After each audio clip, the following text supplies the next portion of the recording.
real about it, you put it on the line, I'd be like, yo, bro, 160 Ralph Avenue, bro, pull up on me. Like, it's dead ass. I'm there every day. That's my office. I run programming in the hood to say these little niggas that's killing each other on drill music. It's for real with me. So we know we need to own and operate record labels. We know we need reparations to make sure that we can build out our industries to own our creativity because we see what's happening with our young boys and our young girls right now when it comes to this entertainment and music. So that energy that you got, bro, that's why I be on it. And that's the shit that frustrate me and I gotta leave these acts because when you really cut the tree down, niggas ain't doing no work for real. When you really cut the tree down, it's a whole bunch of people who saying a lot but not doing nothing. And that's the shit that throw me off because I'm green hearted. I thought everybody on this. I thought we was all getting busy out here. I was like, all right, I do work. All right, we all doing work. Let's come together and build. Do you start to see like this shit is like a popularity contest and Tariq Nasheed, is he the popular kid in school or the principal? Like which one is he playing? Because it ain't no code of conduct. It ain't no code. It ain't nothing he stand on. It's like, okay, and then it's a bunch of people that's following behind that. And he ain't even got the master plan for reparations. That's the craziest part. It ain't even like he got the booklet in that FBA race beta man got that says this is the way to do it. It seemed like he playing with our emotions. And if y'all gonna stand with him, like I already listen, I ain't gonna tell y'all what listen, I already done tapped in on that brother, bro. He out here playing niggas to sell books. He trying to figure out his thing. And if y'all noticed that last interview he did with 19 Keys, now he's stomping black aborigines. Now it's like, yeah, black Indians. Now, what about all the people that was standing on our indigenous roots getting chopped up down the tree on all these platforms for the last however so? Now he want to slide in that, yeah, we black aborigines, yeah, because black people was here too. So FBA gonna take back all that pretending and shit they was on. They gonna race back all that nonsense they was on with people reading a family lineage saying this is what my family fucking said, and I'm looking at documents, pictures, and paperwork. Like they better stop playing. I always say 160 Ralph Avenue. I'm still waiting to see who in New York City. Ain't nobody say they in New York City yet, and the ones that they did ain't pull up yet.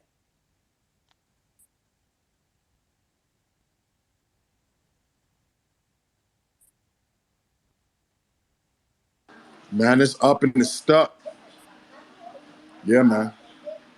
And you know what's so funny though, for real, that I really find, but it's not funny, but it's funny as hell. How the hell is the example the worst nigga to be like? I mean, that's the worst nigga to be like. Being Like known for robbing from the like people. Adonis. No, I'm talking about even Sir Major and Re-Ups. You know what I mean? But looking at these dudes, they robbed from the people, man. This shit a joke. Like the shit's just, it's dead ass not even funny no more. It is what it is. I'm gonna go ahead and I'm gonna play that shit again, nigga, because you know they say faith cometh by hearing and hearing. And like Sister Roz said, you probably gotta pay that shit 20 or 30 more times. Because most people never even knew that's how that brother was talking to Brother Rashad. Never even understood that that's how he really felt. And Brother Rashad felt the same way too. He felt it. That's how you knew what it was. Because Brother Rashad was so solid and so humble, at 7 feet tall, to submit, not in boastfulness or pride, but in humility, man. There's a strength in humility, right? There's a certain type of confidence in the humility, right? A lot of people don't understand that. But we're gonna get to it because I ain't gotta say nothing. Also, shout out to Pookie. Shout out to Pookie. He's been documenting a lot of this stuff through film Phil, and all his his videos in the videos in the jumbotron. jumbotron. So special So, thanks to especially him. to him. The movie's coming.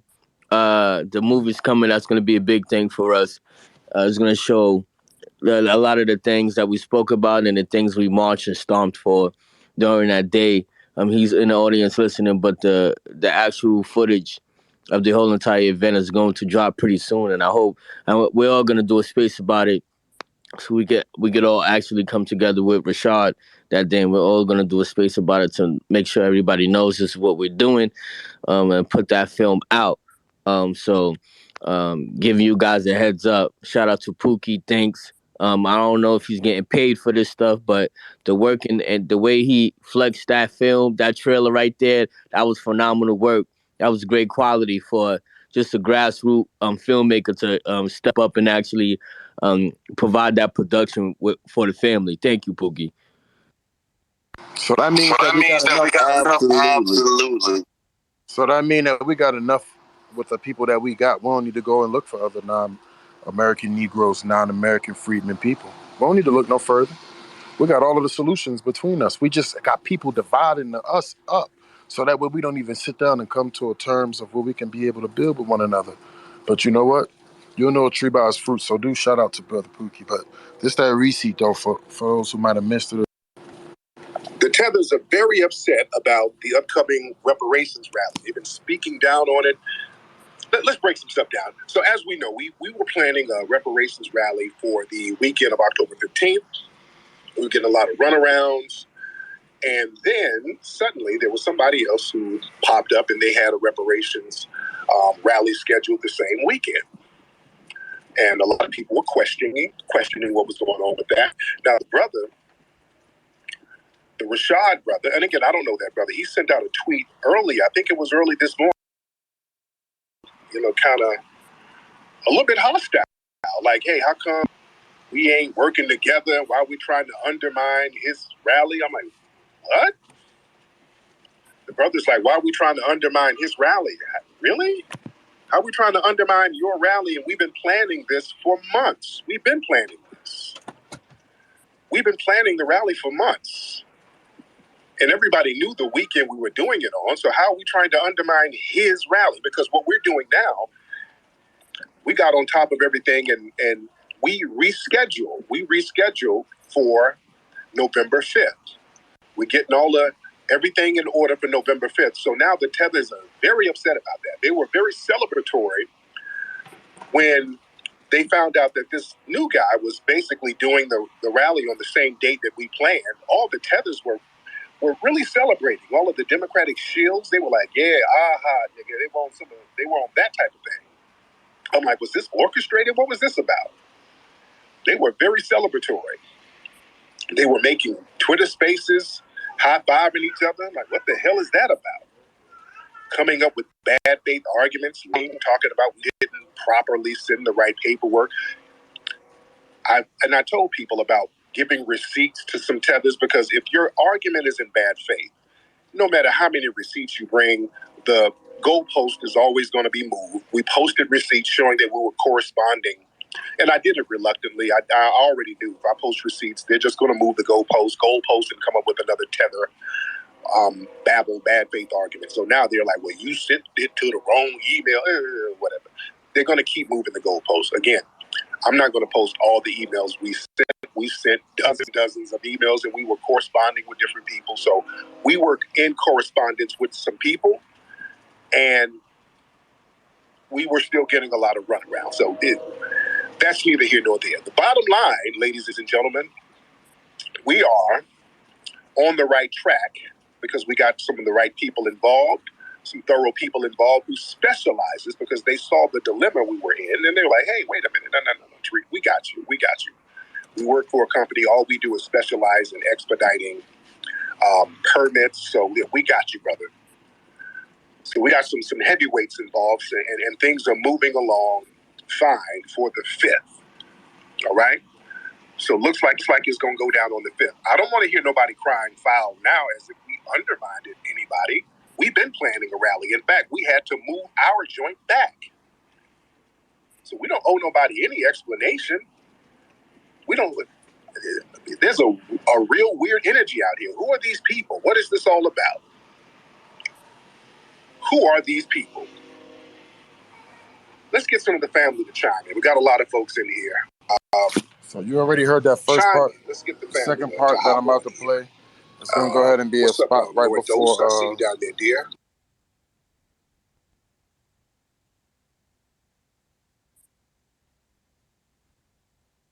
Out to me.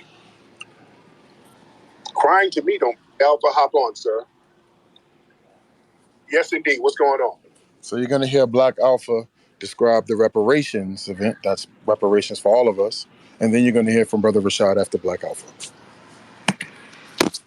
Rally coming up, the real one that you're having. This is the only one I see that is genuinely sponsored by the Black grassroots. because I'm seeing all these other, rallies coming out. I'm seeing these $5 FBAs, these $2 Tethers, these $3 trolls. Everybody seems to be upset because they see that we getting closer to reparations. They're getting closer to the bag, and they can't stand it. I heard that space earlier, and I heard a whole lot of nonsense, and I heard people speaking on our reparations with accents, which makes no sense at all. None at all. You feel me, brother? So I'm looking forward to the real one. I will be there. I cannot wait, family, because it's real, genuine black grassroots. I see these other people are basically inviting folks to the cookout. So when Sheila Jackson Lee and these people are coming to the cookout, that ain't no real black grassroots. So I salute you, family, and I cannot wait, brother. Yes, sir. Thank you so much, Black Alpha Network. Thank you so much. Is this Brother Rashad? Let's get Brother Rashad in here. Brother Rashad, hop on, sir, because there was a very interesting tweet you put up earlier. Very interesting tweet. This is Brother Rashad, who's having the reparations rally on the 16th of this month, which is next week, actually, which is not this weekend, but next weekend. Brother Rashad, hop on, sir. Brother Tariq, can you hear me, fam? Brother, hello? Hey, brother, can you hear me? I can hear you. What's going on, Brother Rashad? Brother, you got to call me. You got to call me, brother, because it's a lot of confusion out here right now. Now, everyone knows, addressing that last brother I just said, Tariq, did I not clearly say Sheila Jackson or Booker, or we don't have to have them at all? I said that, right? Yeah, there were some things you said. Yeah, go ahead, brother. But brother, when you made a YouTube clip last night, brother, and I don't understand this, Tariq, because I support you, family. There's nothing wrong with another brother. You like, I really wanted us to work together. You understand what I'm saying? And it's real tough that, to the point where I say, well, what do y'all want to have? Nobody even told me nothing. You unqualified. I'm trying to cater to the grassroots in that moment. I'm saying, what's up, family? Who do y'all think we should have? Tariq, who do you think we should have? Naheem, who do you think we should have? Since y'all seem to be the forefront of the reparation in the grassroots. So I'm trying to understand, family, why are we having a beef? Help me out. There is no beef, brother. The thing is, we had a reparations rally planned on a very specific date, and then all of a sudden, the same weekend, something else pops up just out the blue, and people have questions about it. And now what we've done, we have to push our stuff back. We have to push it back to November 5th. There is no beef. There is no beef at all. If you want to have your thing there, cool. But we have something that we've been planning that's going to continue on track. We're just pushing it to November 5th. Well, no beef at all, brother. I appreciate you saying that, brother. I appreciate you saying that. I just want to make sure I'm clear on the Sheila Jackson book. And it's very petty that some people like to nitpick in a conversation and literally not even understand that, man, we're about to have a reparations march in D.C. Maybe even two of them. Brother Tariq gonna do it. Brother, I want you to understand something. Here's something. I didn't know nothing about what y'all do. I don't follow your YouTube, no disrespect. I follow you on Instagram. I'm always reposting you on Instagram. I reposted you in Revolt last week. So it's crazy to have like a bunch of people with FBA, and I'm like, my nigga, we on the same team. Like, you might call yourself a different whatever, but man, we are the original Black Americans, whatever so-called African Americans, Israelites, whatever title you want to call it. Was your grandparents in the plantation picking cotton? Come on, let's get this reparations. That's what we on. So, brother, I want to say this for the room. Our doors is open to you, brother, and to whoever you feel like you would want to bring. I feel like you could make it to D.C. Sunday, and we can make this thing. Ain't got to be no fucking politicians. Like, people are crazy to think I give a fuck about Democrats. That's the wildest thing to tell me. But you can't tell nobody when somebody asks you to come. Another thing, you're like, oh, you just jump on the Twitter. You know Juicy, right? You know Juicy. Yeah. Juicy begged me to come on the Twitter space, brother, to talk to y'all, to work with y'all, because I'm more going on Instagram. So it's just mind-boggling that, see, right? You know Juicy. Yeah. Juicy begged me to come on the Twitter space, brother, to talk to y'all, to work with y'all, because I'm more... And didn't even support the march. It's just, see, right? You know Juicy. Yeah. Juicy begged me to come on the Twitter space, brother, to talk to y'all, to work with y'all, because I'm more going on Instagram. So it's just mind-boggling that I ain't gonna, you're not like a hero to me, but let's say a quote-unquote a big brother I never met and all of a sudden it feels like shade, brother. You didn't call Hawk. Me, you, and Hawk could have got on the freeway. That's what really upset me. And it could have stopped that from the jump. But the thing is, I've already, that's cool, but I didn't have to do that because this is something that I'd already planned. We've been planning this, talking about it openly, getting the momentum going for months. So now I don't have to. It's just not necessary. Then another thing pops up. So and I don't know anything that's going on. I don't know who's behind what. I don't know who's going to be there. And then when names like Sheila Jackson Lee and Cory Booker are even thrown out there, that makes everybody's flags go up. So again, more power to you. Right. Oh, I'm sorry. Go ahead. Yeah, and my thing, I'm not knocking you, brother. Hey, if you're going to have your thing on the 16th, mate, knock yourself out. But we're just going to continue with our event. We just had to push it back. We're going to continue with what we were doing. Why you can't do both, brother? Why you can't do both? Why you can't pull up at ours? Because I don't know anything about who's who or who's what. I don't know. You, and Hawk get on the phone. Me, you, and Hawk and Naheem will get on the phone call tonight. Let's handle it like men. No Twitter space where a bunch of people, we don't know who we dealing with. Listen to our conversation. Let's be captains. Let's even getting on the phone. That's not...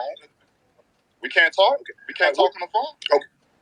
We can possibly talk later, but that's not going to change the fact. That's not going to make me know who's who and what's what. You understand? I don't understand, brother, because it's me trying to work it out, and you're literally like rejecting my hand. I'm not rejecting your hand, brother. I don't know what's going on with this march that just pops up out of nowhere, and I'm supposed to just go and show up. I'm very reserved about certain events. The reason why we're having our event, right? The reason why we're having our event, so that we know who's who, we know the security companies, and we're big on everything from top to bottom. I got people right now dealing with black security companies that we've worked with before. I mean, from top to bottom, we need to know who's who, every nook and cranny. We need to know who's who, who's involved, who's going to be putting the stage up. We need to know them.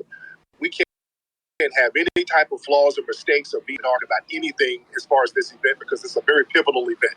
So just for our own safety and just the safety of the people, some of us people, we've been in the game for a minute. Again, I don't know your track record too much, guy, but a lot of us been doing this thing so people can kind of trust where we're coming from because I've been pretty consistent, not saying that you haven't, but people kind of know my get down and they know that I'm going to make sure that everything is going to be copacetic when it goes down.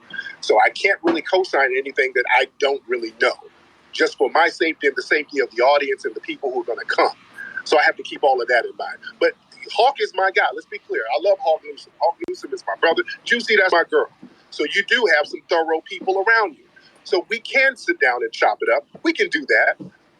That's not a problem. But again, our event is still going to happen on November 5th. So we can make that happen. I don't want our event not to happen.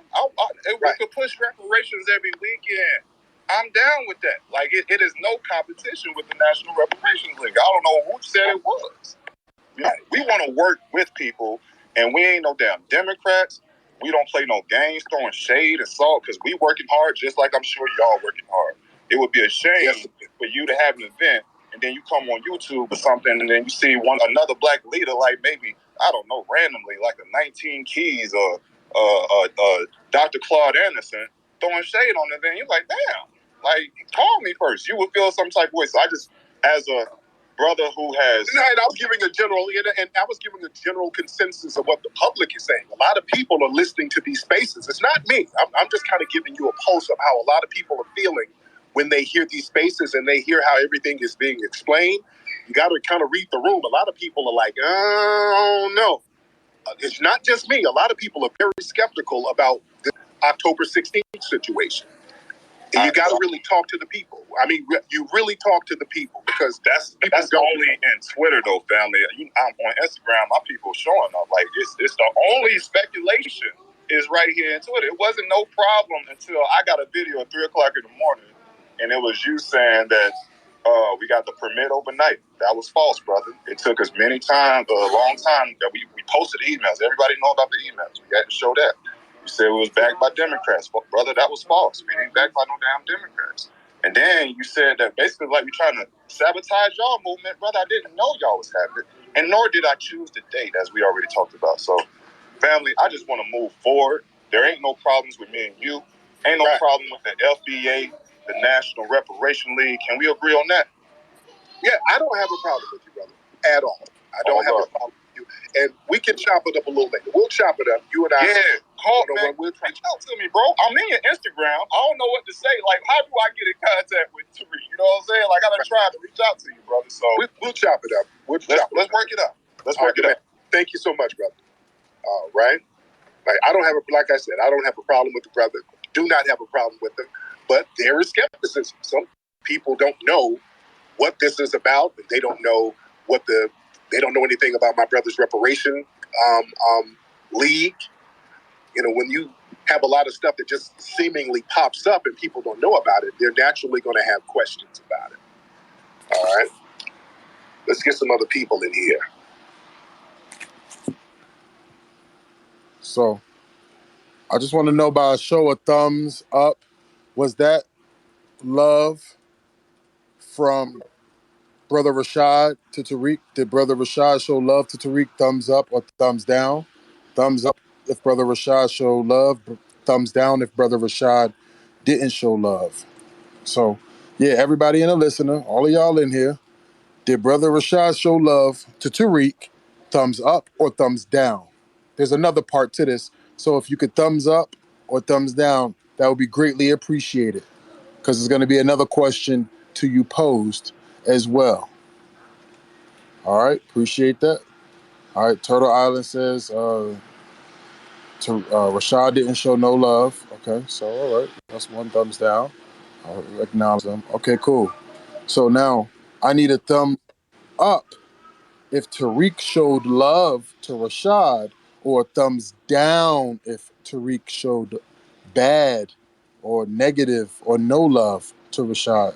So thumbs down if Tariq didn't show love, thumbs up if Tariq showed love to Rashad.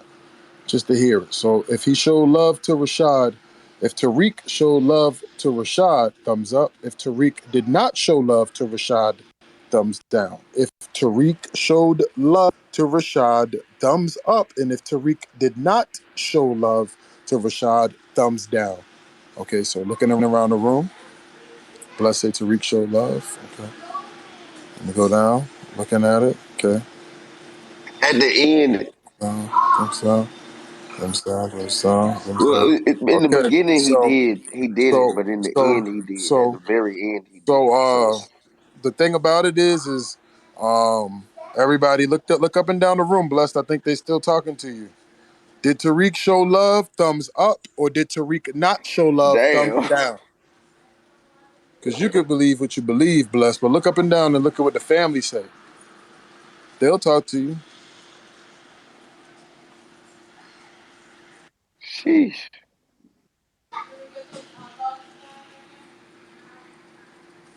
That part.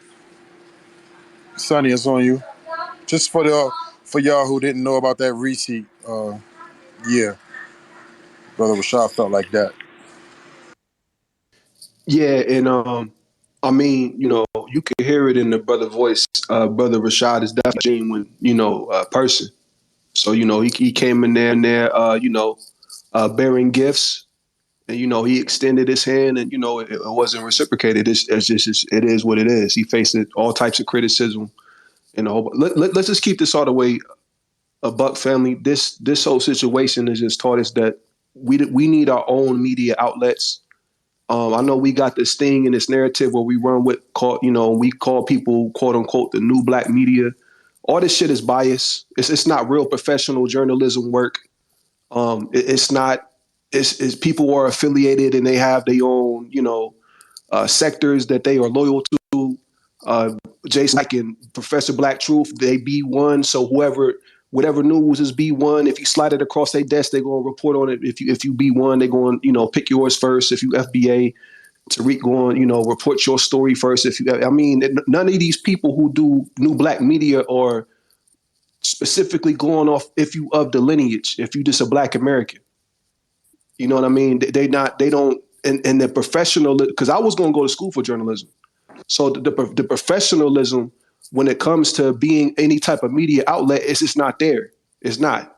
So yeah, I think that we really gotta get amongst each other as a grassroots, and get behind the brothers like Pookie, who got the camera work, brothers like Glock, And like I said, I keep saying this down here in Orlando, off of International Drive. I just said this in the space earlier, so y'all gonna hear me kicking the same shit until we actually, get some people on our team that's decent, that can relate the stories and the messages with some good cameras and shit like that. But down here in Orlando, it's a building off of International Drive. It's called Afro TV.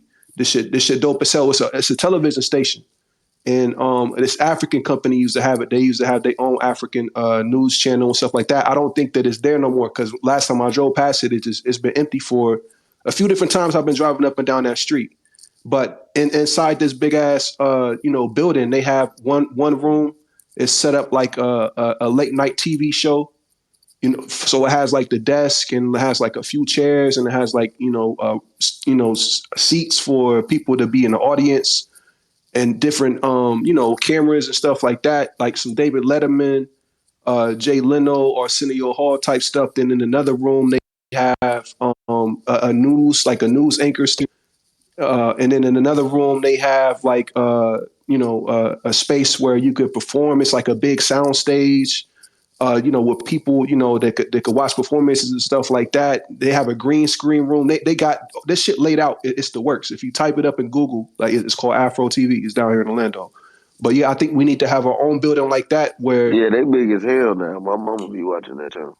yeah, where we need to have something like that as far as like on a grassroots level, where we could even interview people who are unbiased because it's time for everybody who do no black media. I'm gonna be honest with you, it's time for us to boycott and get these niggas up out of the paint and just unsolidify them because they got way too much power, way too much influence, and they not unbiased. They not reporting from an unbiased standpoint of view.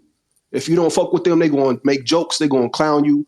They're going to disparage you if you a part of a certain hashtag. They not going. That's not what media and journalism about. It's about Black Americans and getting the word out. If something disparaging is happened to us across the country, some fucked up shit or positive shit, we need to get the message out there. Period. If you're a part of the lineage, your shit and your story need to get out there. You know what I'm saying? But these people are not operating from that standpoint. So we need to unsolidify these dudes who've been hiding behind. I don't know why y'all niggas be fucking with these niggas. These niggas, the Professor Black Truth and Jason Black literally sound like the same nigga, bro. I just recently started listening to him. I don't know how y'all been getting hustled and scammed for 10 plus decades, 10 plus years and shit. Like these niggas sound like the same niggas. They ain't nobody ever seen them. You can't point them out in the crowd right now if they was amongst you right now in live time. You don't know what these niggas look like. So I don't to me that shit that shit just all this shit is crazy, bro. So but yeah, we need to get some applications popping, some interviews and put people who we feel like is going to be the new black media. You can't just raise up one day and say you the new black media because you're going to be a part of something and you're not going to be reporting from an unbiased standpoint of view. You're not. So yeah, we need to all these people need to be unvalid, bro, and we need to go ahead and take the attention away from them and put people in position, who going to be unbiased, who going to put our word out there, and we that's how we need to do it moving forward.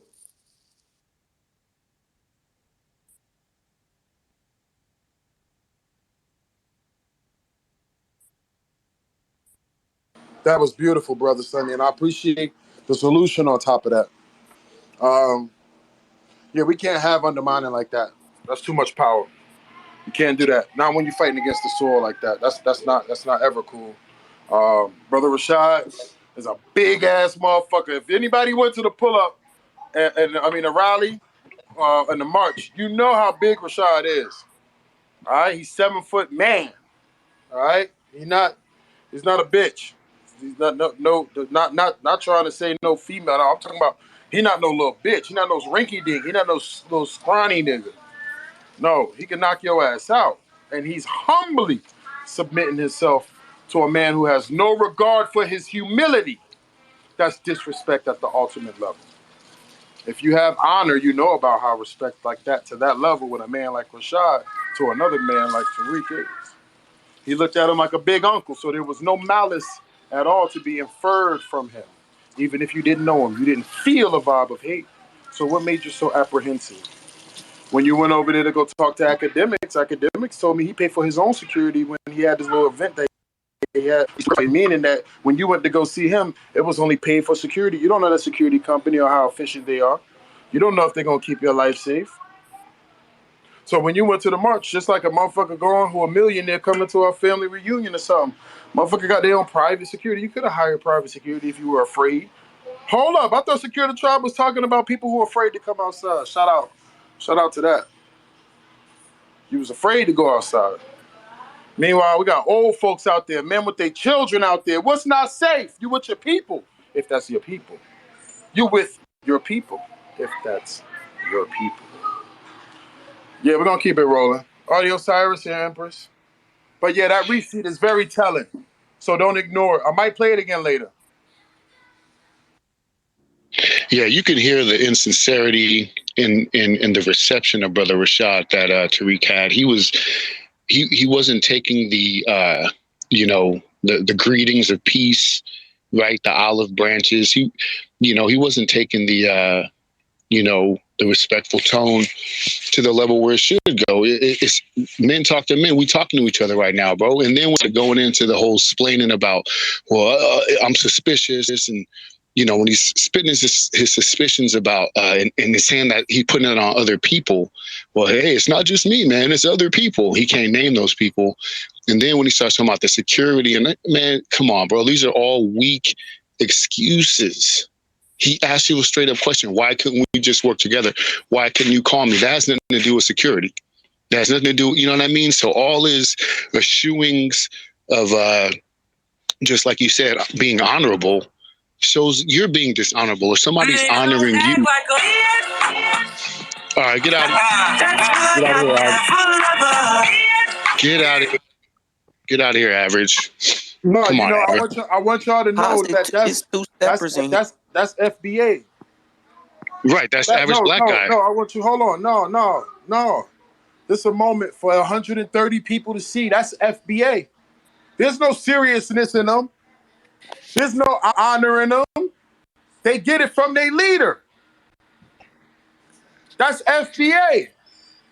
To the elders in the room, I would apologize for them, but y'all know them better than we do. You seen them back in your times past. It's the same spirit and the same bloodline. The same bitch. That's what that is. Them little bitches. That's what they is. That's all they is. Look, a picture of another man on their picture. That's who they are. That's what they reflect. They not here for seriousness.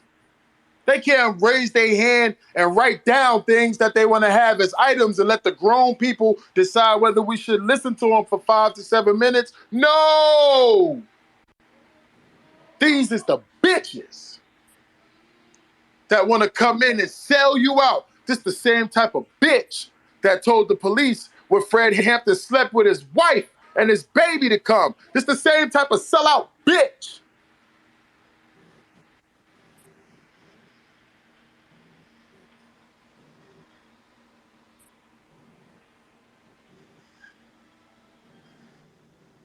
Don't mute him next time. Let the world see what type of bitch that is. I didn't mute him. Yeah, and I was gonna call ain't no I was honor. gonna call him out too because I peeped this whole shit.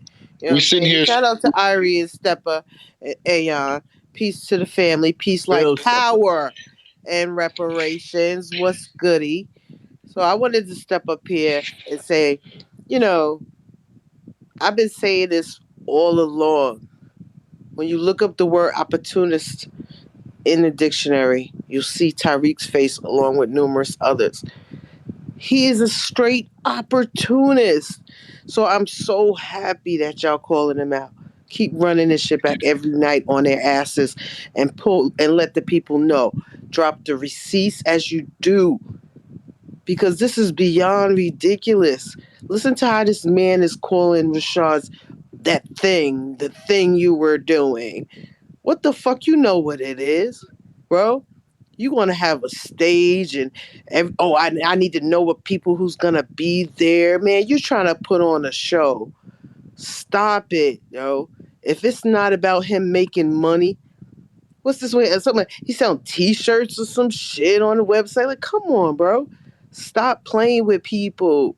You not about this life. You here so you can get you a check for yourself to put in your pocket. It's fuck everybody else. And this is what opportunists do. And as soon as the next thing that he feels is popping comes up, he's going to be right on that bandwagon and leave everybody else to the side. You heard the 19 Keys interview. Kept me up all night listening to that bullshit. Come on now. And I ain't even gonna talk about 19 Keys. Like, I know a lot of stuff on the background, but I'm gonna just keep my mouth shut because I'm gonna open this jar as soon as the time is right. You feel me? But anyway, I already been told you, Stepper. Keep running down on them.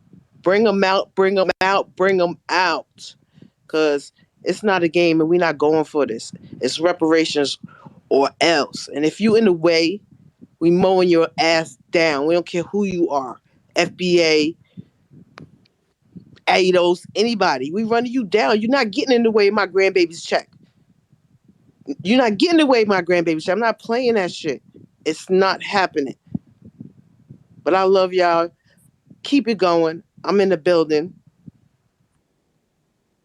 Hey, thank you, Empress. And just real quick, you see how you mentioned opportunistic, just like that opportunistic bitch, fake stepper ass nigga who was in here a second ago, imitating, fucking emulating, trying to, you know what I mean, infiltrating.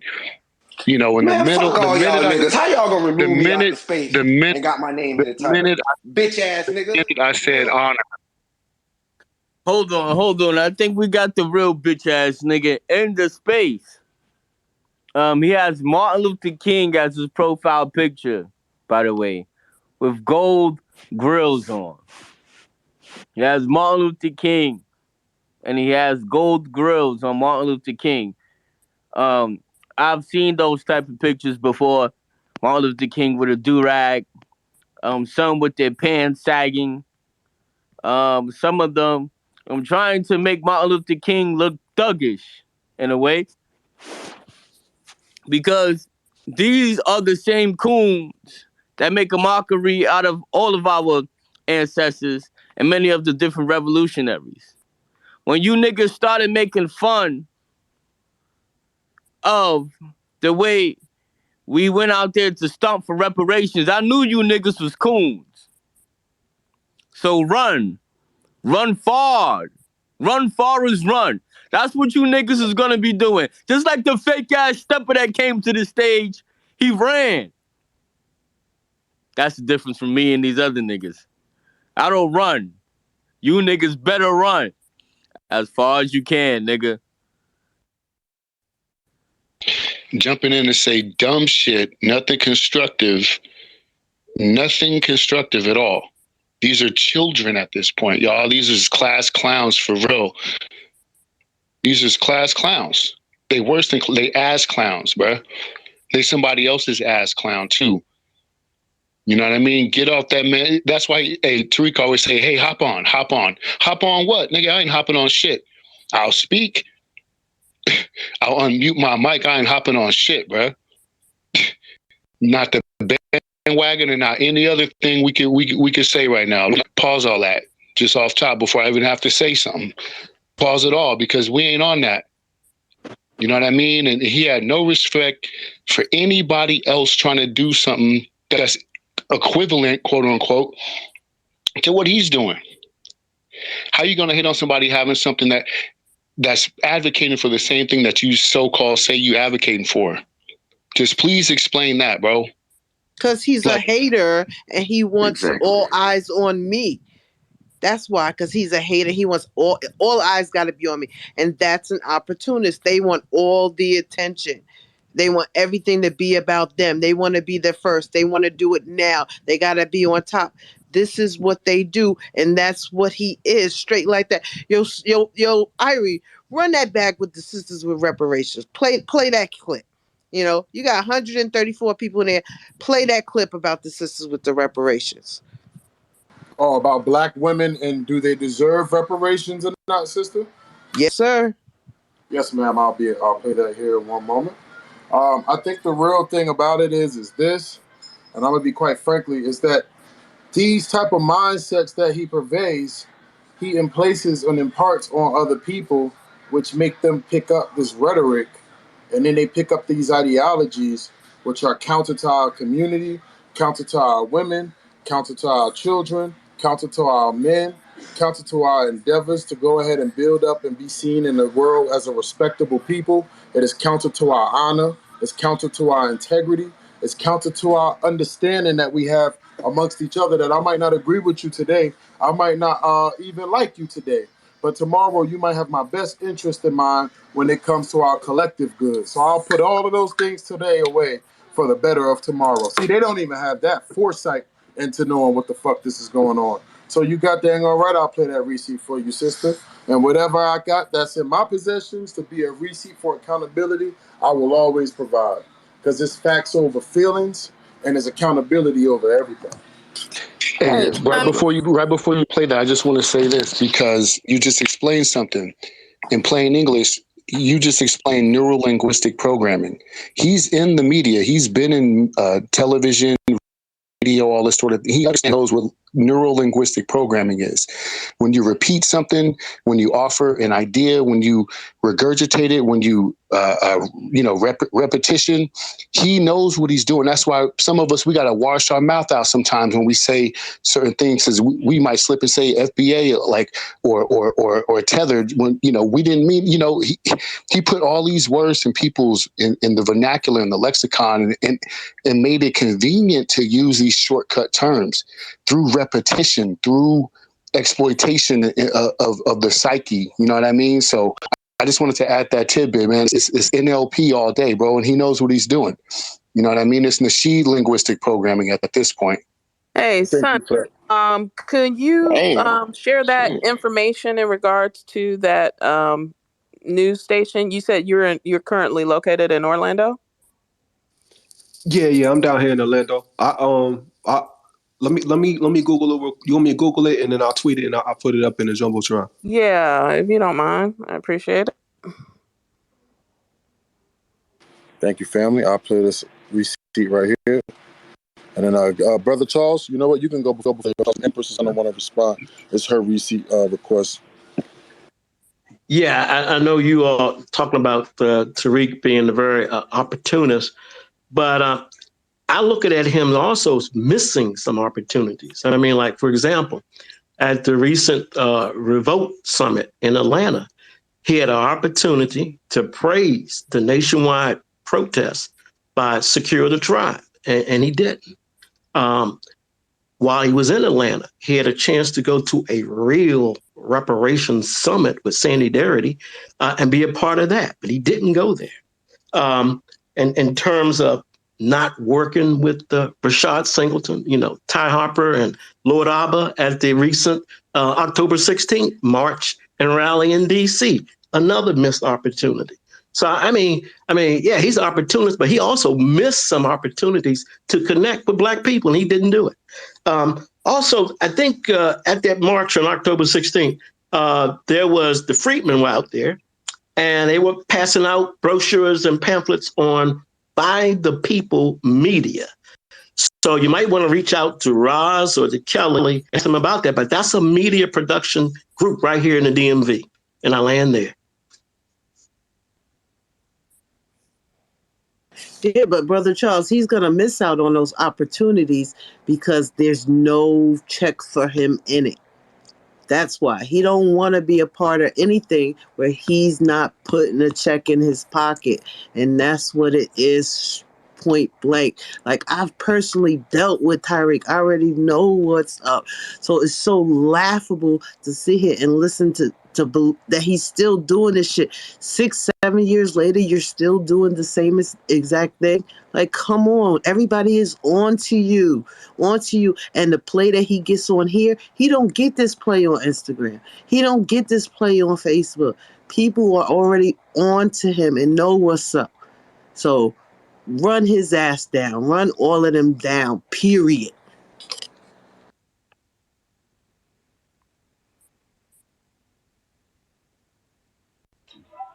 Yep.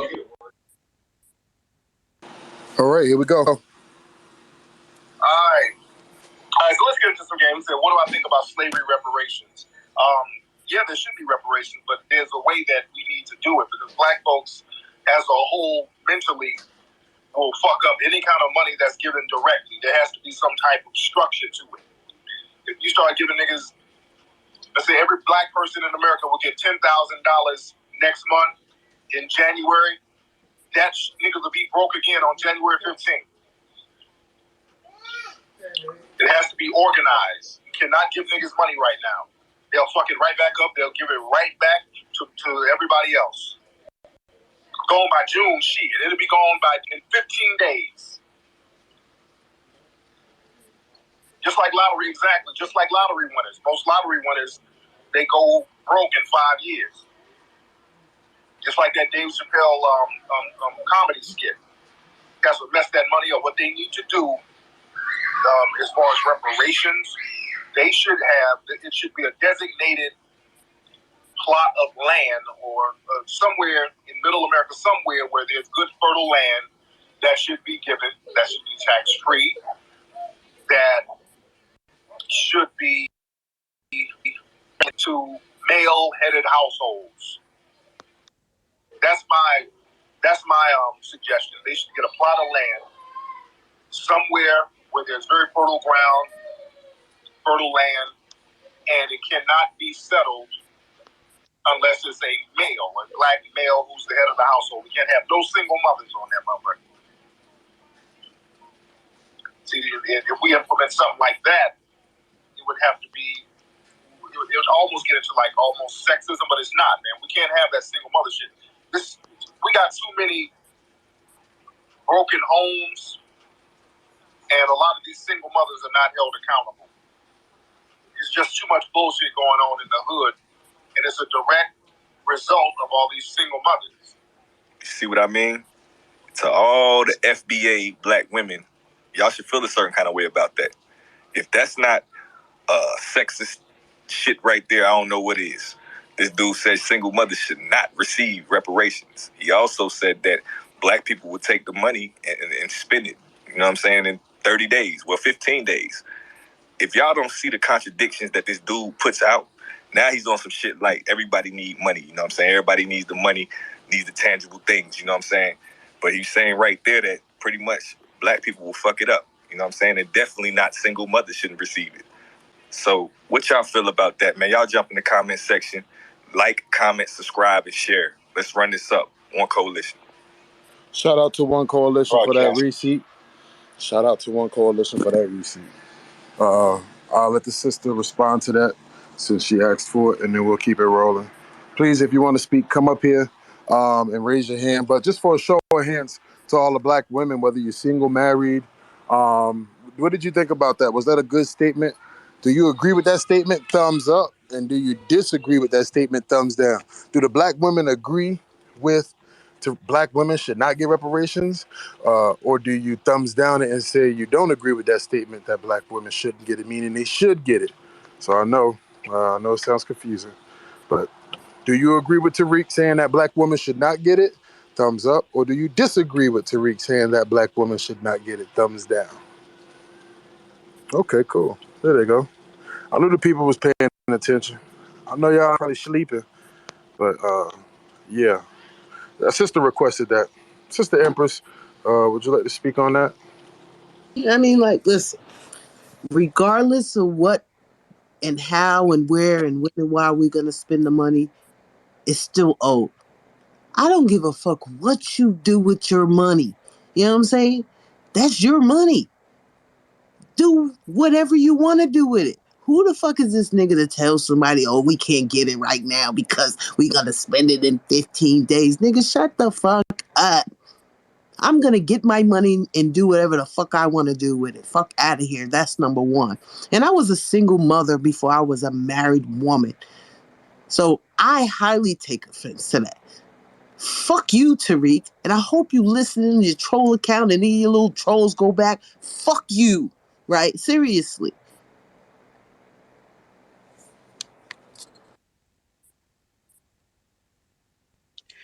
Yeah.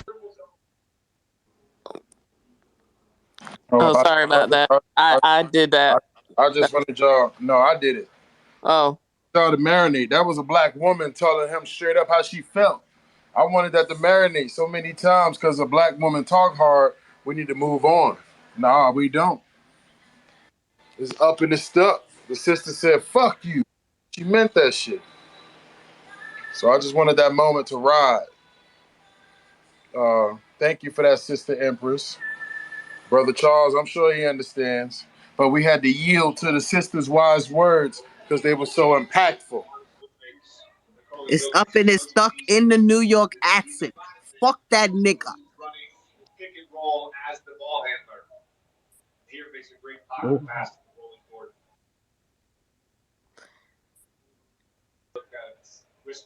I'm getting my check. I don't care what the fuck he say.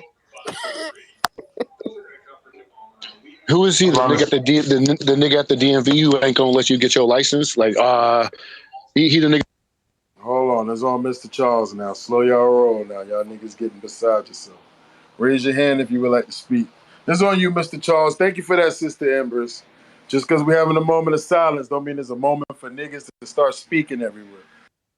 I love you, but this just No, for everybody so they don't think I'm playing favorites. Sister Empress, appreciate yeah. that. Brother Charles is on you, Sister Welsing, afterwards. And if you like this room, give it a thumbs up. And if you really think it's telling the truth, retweet it. And if you think you're going to piss Tariq off, really retweet that bitch. Because it'll work. Because one thing a grifter don't like is the truth. And the truth shall set you free.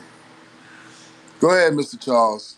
No, all I was going to say is that, I found what he said highly problematic in face of that the fact that there are a lot of black women who are in the household. I'm not sure if he thought about that. And so I know he said single women, but I mean, head of household, they carry a lot of neighborhoods. They carry a lot of HOAs. They keep a lot of HOAs solvent. So I don't know what the hell, I don't even know why he even said that. And I'll end there. Because he's super stupid. That's a fact. Sister Welsing, it's on you. I want to hear the black women speak. So, yes, definitely. That's it's on that time. Hi, how you doing? How's everybody? I came in a little late, so I'm understanding, and yes or no, he is saying that single black women um, should not get reparations because they're single parents. Is that what he's saying? He's saying that the problems in our community is because of single black women, and that due to that, they're not held accountable, and due to that, they should not get reparations. His words, not mine. I could play it again if anyone So no, thinks no, that no, I'm no, no. lying. That's okay. I believe you. I mean, so my question to him would be, when he is opening up the room and when he's on YouTube, when he's airing, podcasts, whatever, and he's asking for donations, is he not accepting donations from the many single women that donate to his campaign or his business?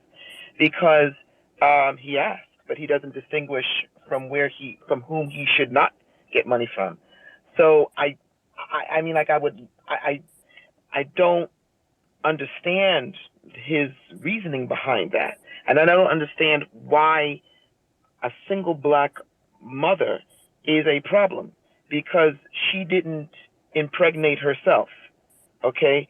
It takes two. And the two people are responsible for creating another life or lives. So I, I'm disturbed by it. Look, I took the entire summer off away from social media, and I came back, and I was surprised, and this with Tariq and FBA and Secure the Tribe and everything. I'm just learning everything, just getting up to speed. But that right here, what he said to me is as demeaning as the things that like Kanye West says about black women. This is demeaning. I mean, black women, uh, is the backbone of our community, and black women are the most cherished, the most loving and loyal, the most beautiful, the most dust yourself off and keep it moving with $5 in my pocket, but I look like $1 million. I don't understand Tariq and that, and I would love to hear him explain this because it's bothersome to me. And a question I meant to ask the room, Irie, and again, no one get mad at me, I'm just trying to keep up the speed. Has anyone asked him to explain himself? I mean, I don't know. I mean, I can't imagine that he sits well with that statement. I just can't imagine. And I land with that. Thank you. This is a brother who can say this because he has mom issues. You see what I'm saying? When I listen to that, and I done heard it probably about 10 times, I hear a brother whose heart is breaking because his mom has devastated him. That's what I hear. How can you come from a two-parent household and talk about a black woman like that? You know, there's no way. You hate your mom. Nigga, go to counseling and fix yourself. Get over that shit.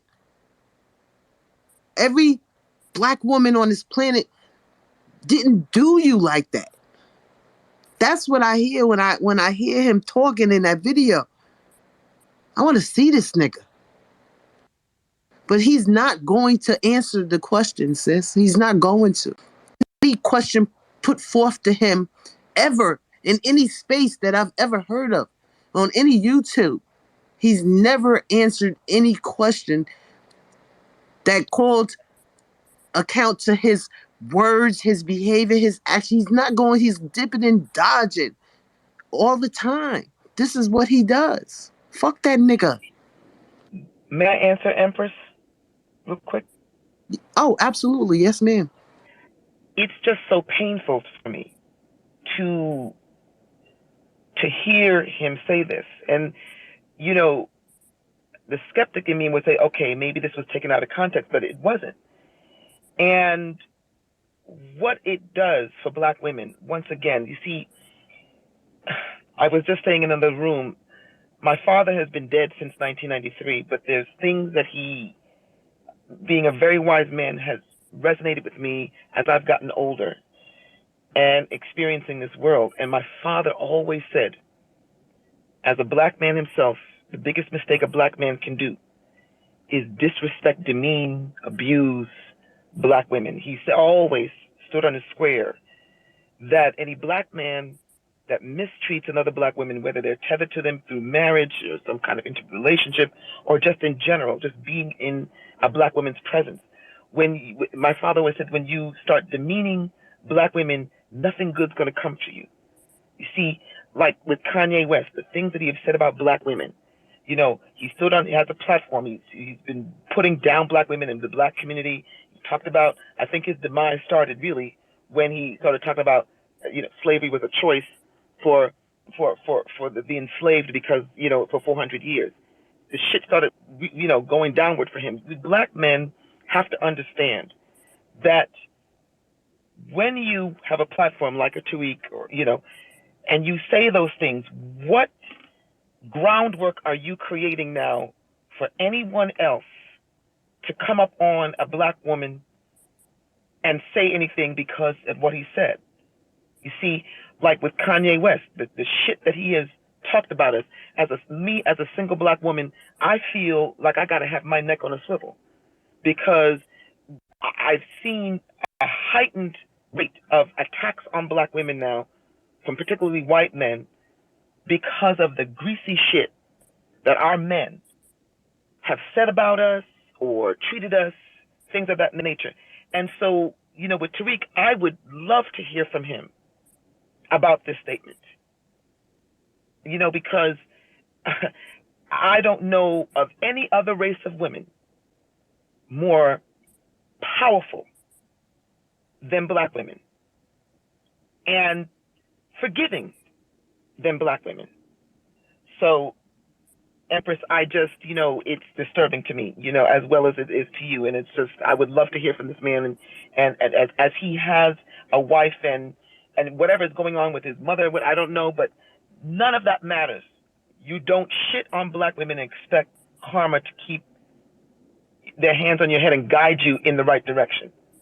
The shit's going to fall by the wayside.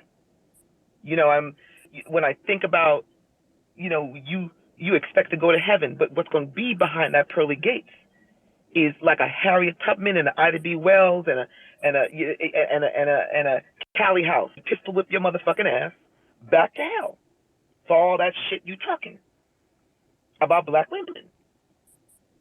It never is going to end well for anybody that shits on black women. And I land with that. And see, sister, let me tell you something.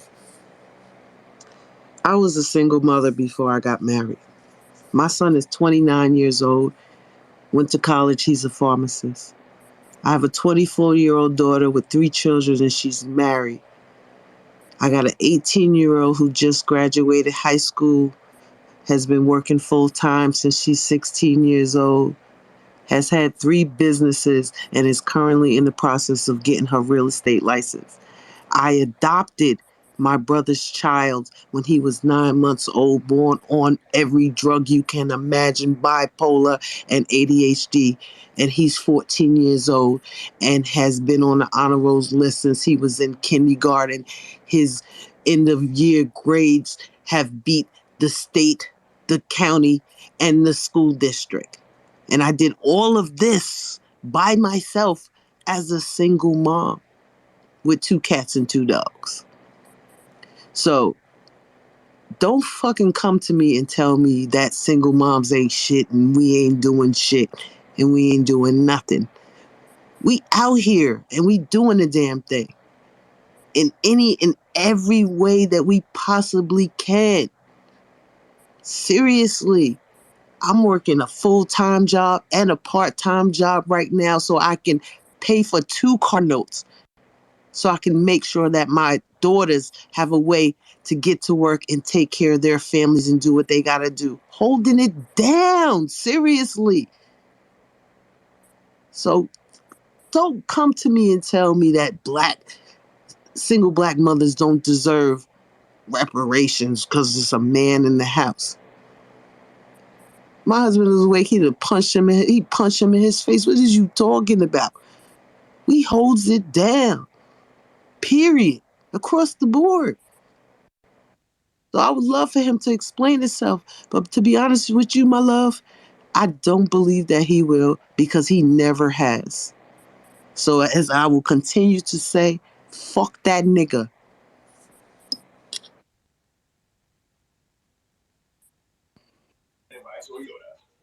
Are you gonna call on me, or you just gonna use my picture? Can I speak? Wait, hold on. What?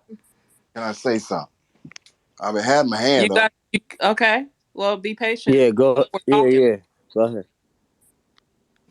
Yeah, the thing about what I'm hearing, when I think about, I used to be in the Nation of Islam, right?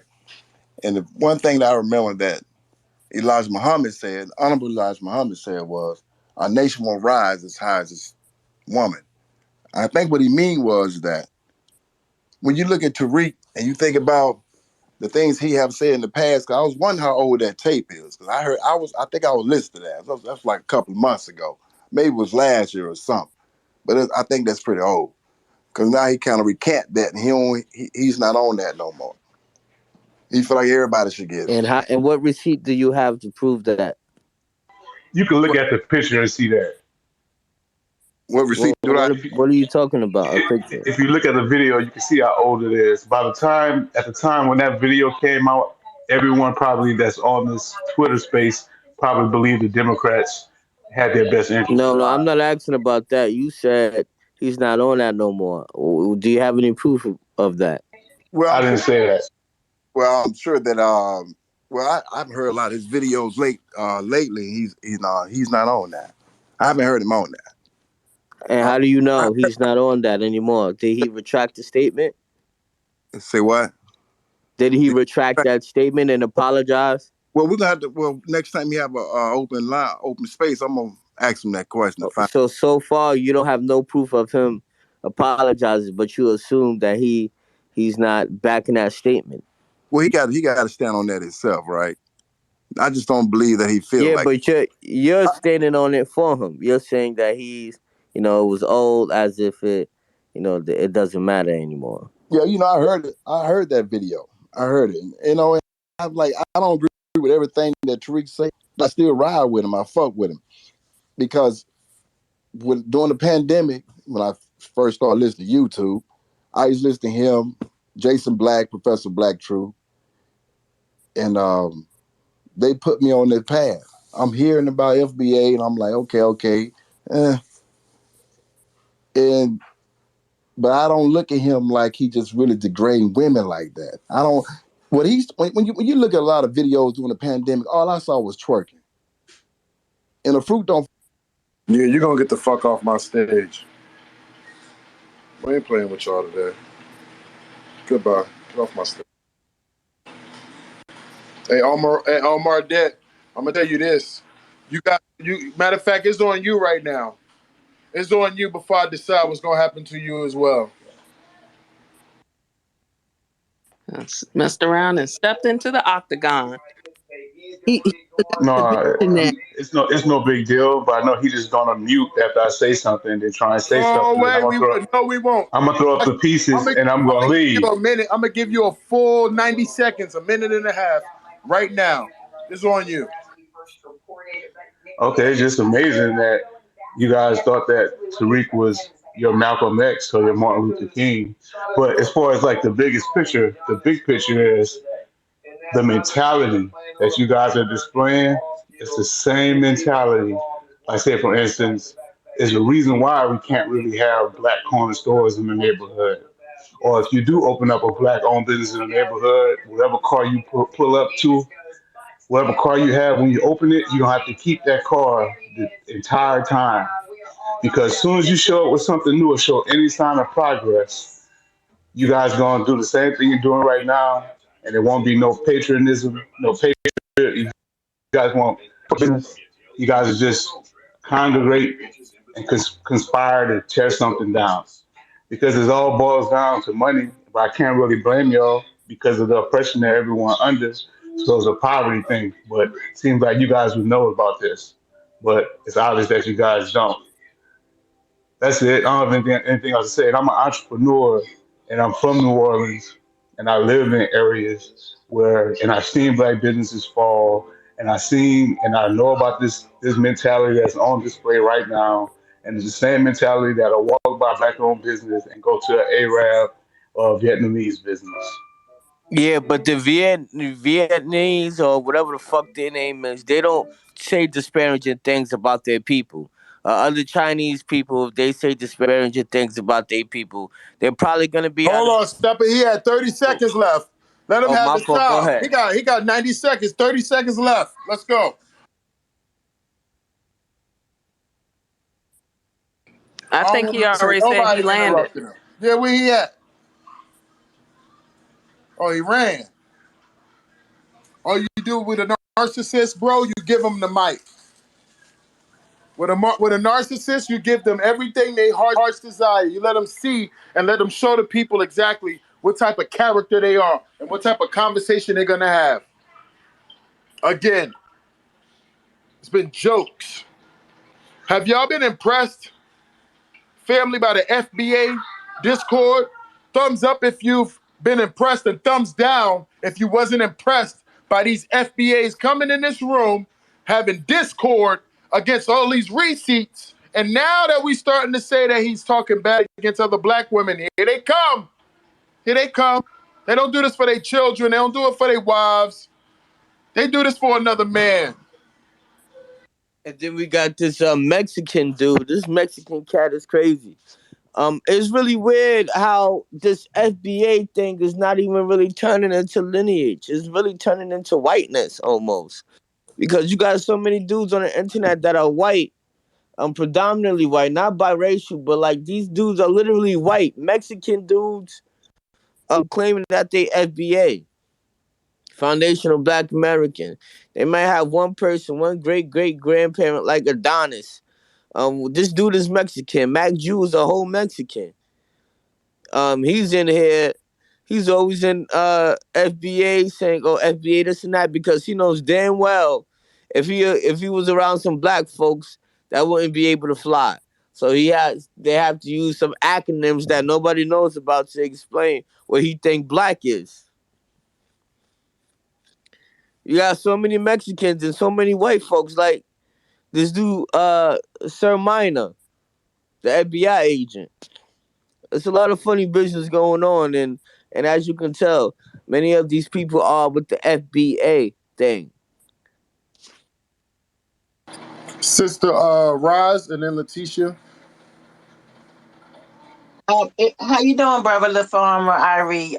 Can I like to let my Sarah Letitia rock if possible first. Yes, ma'am. If she's ready, Sister Letitia. Hey, yes, I'm ready. Good evening, my beautiful freedmen, Black American Negro brothers and sisters. I am so happy to be in this room. I am a single mother, and I just came back from a biomedical technology, AI, cybersecurity, magnet high school that I am trying to get my daughter into, who is number one in her class amongst 451 students. A single Black mother did that. And I do that for my daughter. I encourage her and I encourage 400 Black children every other Sunday at a college in my community. And I want to say this. I think I see the sister in the room who was, in my opinion, harassed. I don't agree with my sister on every single point, but what happened to her with this person who chose to use her for an illicit, inappropriate, harassing video disturbed my spirit so much that I had to sit down with the girls in my community and talk about cyberbullying, harassment, and how to protect themselves. It bothered me so much.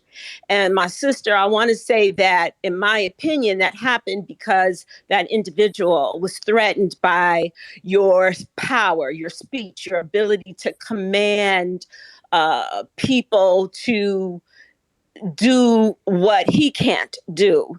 And so I want to say that, in my opinion, in my legal opinion, although there might not be a case for doxing, I think you should really look into cyberbullying and harassment and seek legal counsel because Thank you. yeah, Yes. that was wrong. It disturbed my spirit, and I sat down and talked to girls, preteen girls and teenagers about misogyny. And Black men, we have loved you. We have always loved you. We've always supported you.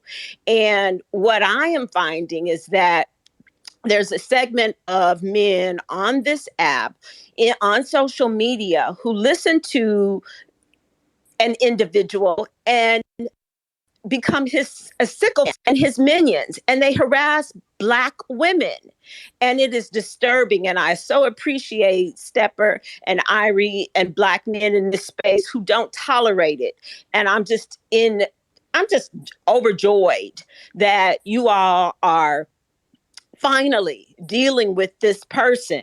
I have not seen anybody able to deal with him and address the misogynoir that's going on. And I just want to say to my sister who spoke about Callie House, I love you, my sister. You know who I am. So let's connect. And I will yield the mic to my soror, but I'm loving that you guys are no longer tolerating this toxic bullshit. On that, I dock my yacht, as my soror would say. I told y'all she's fire. I knew that she was gonna bring in that red hot fire. Thank you so much, Soror, for that. I'm sitting over here just saying it so the farmer a Eon would not have to say it. So and Brother Stepper.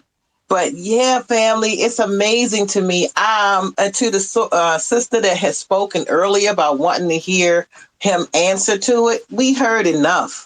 I'm just tired. I've heard enough to know what direction and what this man is saying. I am not a single mom, but I am going into these classrooms working with our kids on a daily basis. And I see the brokenness of a lot of homes that we're having to try to supplement and get our kids, keep them, put them on the right path with education. They're trying to learn, and many of them come in and they don't have food. They're hungry. They haven't slept that night before. Some of them are dealing with abuse. Some kids are sleeping in trucks, and they're homeless. They're homeless kids. They're couch surfing if the parent can find them a couch to stay on. And you don't know what's happening. That a lot of these mothers, these single mothers, are having to endure in order to just continue to throw each other under the bus. I'm not participating in that. I love our brothers. When I saw our brothers in front of that marching through my hometown city, waving the flags, chanting, the traffic stopped. That was powerful. We need these alpha brothers. We need our alpha men in our lives and in these kids' lives. Because how else do they know what a man's role is unless they look upon these brothers as role models? We don't need weakness of men. I notice one thing. When Brother LaFarmer Irie said, let's hear from the women, we heard from two sisters. One was from New York. I'm not sure where the other sister from. I think maybe LA. And then guess who starts walking in? Somebody talking about, I don't believe that wasn't a woman. So why would you move into a space where women are supposed to reflect upon what was just played? It's like, do you believe your lying ears, sir? Because what was played was played. What he said, he said. And that single women should not receive reparations is pure foolishness. They're the ones that need it the most in order to raise up our babies in the way that they need to go. And they also, yeah, sure, they need husbands. Great. Then you be a better husband to your own wife, and to a better dad to your kids, and stop teaching them that bullshit. Stop teaching them to hate their own mothers. If you got issues like the sister said, what you need to do is go out here and get some kind of counseling. But do not reflect it on these other broken men who hate women too, or are disgusted because of something dealing with their mother issues, girlfriend issues, wife issues, whatever. I'm not going to buy into going up against the brothers because we love and support the brothers, just like Soror Letitia just said. We love our brothers. I'm not going to go into this back and forth. Well, it's about we got to fight them. No. Do you not see that that's just another distraction to take us away from being unified, to take us from being the strongest that we can be out here as a family? Family. Do you see how that works? As long as I can keep you hopping over here, hopping over there, arguing about this, because certain things are always going to get us up in ire. One of them is let the men argue about the women and the women argue about the men. So as long as that whole thing keeps fueling itself, we're not focused on working together. So I look at how people move. I could give a damn so much. Well, what they say works too in this case, but how they move and what they spark up, is it going to be beneficial or detrimental? Do they have integrity and intelligence in how they are moving? Now, I mean slick. I'm saying intelligence and integrity. The two have to be married and wound tightly together. And if you're not talking about intelligence and integrity wound tightly together, you better watch out who you're following, who you're listening to, because you don't want to poison your mind through your ears. You don't want to poison yourself through listening to something that's going to lead you astray from the righteousness that you're supposed to be doing for reparations. Reparations is something that it should be have given to our great, great, great grandparents and never was. And things have gotten progressively worse while we're sitting here fooled and to think that they're getting better. We got a car that's on loan or we haven't been able to pay it flat out right. We got houses. Do you know that in the 1960s, some of these homes that are in my neighborhood, they were costing $15,000. That's right, for a house. Now we know the homes, the same houses are costing over $300,000. So did we really move up? Or are we in the same place? Or are we going to sit here and allow somebody say that single women are not progressing? My soror just told you about her daughter. She's a single mother. I can pull single mothers to get out here and push for things. So why in the world are we going against our own people? That right there should be paused. I'm talking to a very intelligent space. You got to look at how people move and listen to what they say. Is it helping or is it hurting? And on that, I'll dock my yacht.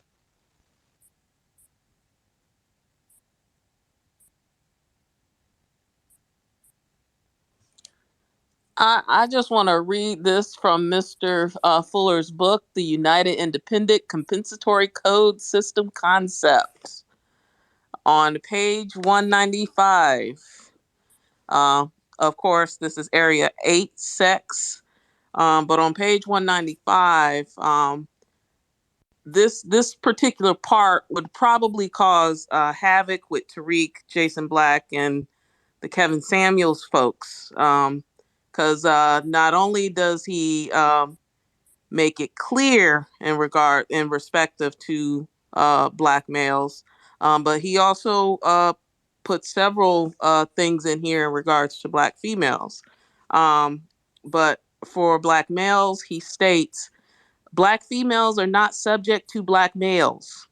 The black males can demand nothing of black females that is not directly or indirectly approved of the white supremacist, racist man and or racist woman. Males do not show resentment at being sexually rejected. Jason Black. Do not express anger or contempt for a female because she lets you know that she does not want to engage in sexual intercourse with you. Be courteous to her, thank her, and if you continue to talk to her, do not pester her. Reason or explanation? Most females, most of the time, know who they desire to engage in sexual intercourse with. Now, I bring that up because a lot of times we are dealing with just what Rosalind and others were saying. We deal with emotional, broken males that wrap themselves up in all of this uh, wokeness, if you will, and they try and masquerade all of that behind this type of insecurity. And so it's very important for us to distinguish from the Iries and Steppers versus the Tariqs and the Jason Blacks and stuff. You know, these are men that are confident in who they are. They don't mind getting out there in the mud and stomping with sisters like us. And at the same time, they have no problem in checking other men over their fuck shit. So we're in a time where we're trying to separate the grassroots from the astroturf. But I stated earlier today, if a lot of people were to really read this code book, especially the FBA followers, we would not have ever been down this rabbit hole with these characters in our community, because a lot of people's behaviors, thoughts, speech, and actions would be put in check immediately. And I'll land there and charge my phone.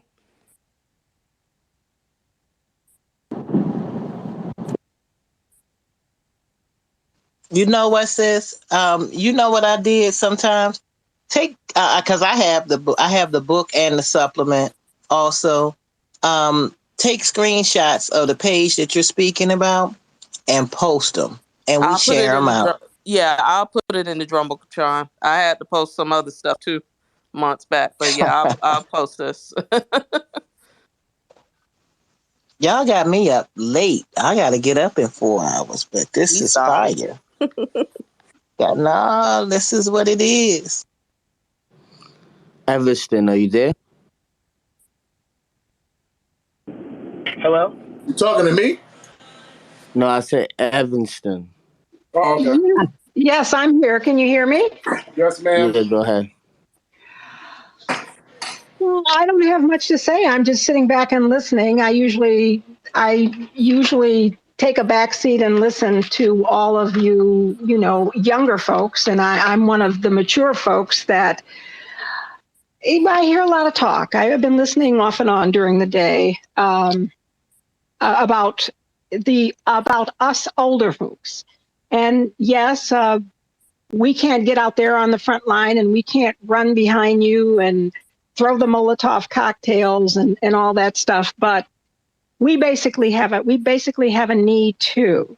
In fact, enough of us have worked most of our lives, and we do have pensions and Social Security.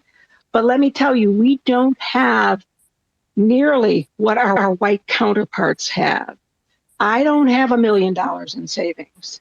My savings might, if I had to rely on my savings, they may be maybe just enough to last a year or even a half year.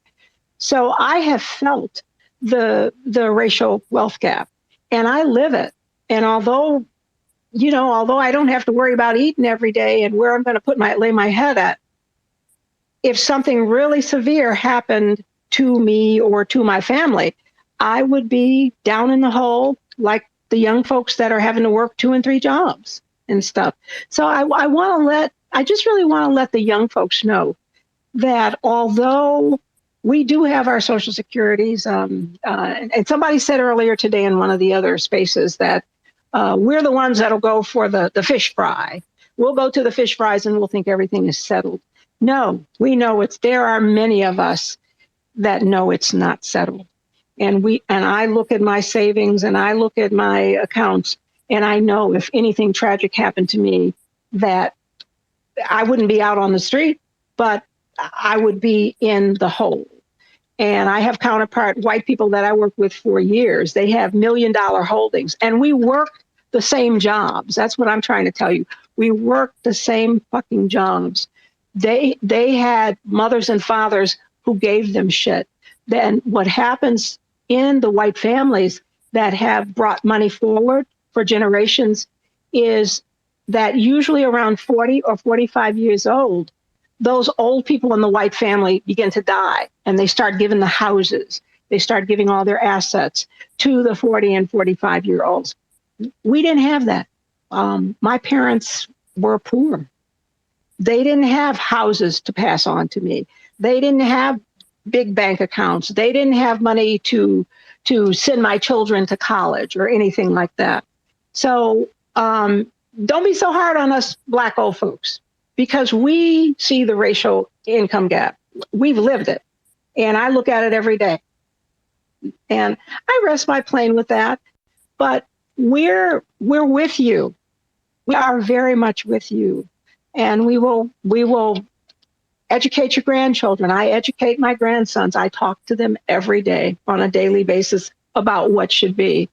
And I have 40-something old sons who both of them married white women. And it's been tragic to our family, the destruction to our family. And we're now in the process of repairing it. They're now divorced and separated. Ma'am, I'm gonna go ahead and post the whole chapter in Mr. Fuller's book, and I'll share it to the Jumbotron. You probably need to know some stuff. All right. Well, fine. Fine. And while, Okay. Go ahead. I'm listening. no, sis, I just wanted to double back on what you said because I'm 43 years old, right? My mom had me when she was 20, okay? And so I know my great grandmother, her and my great grandfather, they moved to the Bay Area from Louisiana and Florida, during like after the Korean War, right? As a lot of black folk did, right, during that migration period. So my great grandmother, through her ingenuity and her work ethic and everything like that, she owned a lot of property. She used to work for Ag News and work for a lot of Invalent and I think that's what they called them back then. But you know what I mean? And so, but she found a way to just start buying property using, a combination of pension and income, right? Because, my great grandfather worked for Lockheed and then he retired. So, they worked their money. But what's crazy is within a generation, right? The only child that my great grandmother had was my grandmother, Rosa, who had, 5 children. And then so that's where we get, me and my cousins and, all those immediate relatives. So I'm saying all that to say my great grandmother owned property. I lived in one of her houses when I was a kid. She rented it out to us. We lived in Oakland and we moved down to the South Bay, lived in a house that she owned. We paid her rent. And, so that was beautiful, right? She's passing on the wealth. And then, she had a couple other houses a few of our relatives lived in. And so fast forward to where she's getting older in age, one of my aunties actually found a way to sell the house underneath my great grandmother, right? Right, did this whole thing. And so within a generation, we went from having houses that I could live in as a child, right? That were owned by my family, and then once, the family starts getting greedy and starts doing whatever they're doing and nobody kept the wealth in the family, people started, trying to do whatever they're doing. And then next thing you know, right, that our generation growing up as adults, we don't have that same opportunity. We don't have the same luxury. We weren't even allowed, let's say she sold off the house. We didn't receive any of that, a lot of us didn't, right? So I'm just saying in one generation, we went from owning homes, multiple homes, being able to house our own family. My cousin, Wandishi, lived right around the corner from us in a house that one of my great aunts owned. They all bought up property in this area, at a good time, at a good rate. And so we all had homes and then, Absolutely. Fast forward 20 years later, it's all gone. You know what I mean? It's really sad. And absolutely. And I could tell a story similar to that here in Evanston. And if most of the folks don't know, Evanston is the one municipality that is holding itself out to be giving reparations, which is a $25,000 down payment for houses here. And yes, I could tell almost that identical story. With the assets that we did have, my husband and I did buy a house, but we ended up being upside down in it, and then we divorced, and then I had to sell it because I couldn't afford it. And so I understand what you're saying. I mean, I could write a book on it and stuff, but they are taking our wealth from us. And like I said, my counterparts that I work with have $1 million bank accounts. They travel 2 and 3 times a year in Europe and stuff, and I'm sitting here, I could do that, but I'd be half broke. So I land my plane with that, but I think you folks understand me. Just don't count the old folks out. We were there. We know what they did to us. We look at our bank accounts now. We look at the losses that we've had.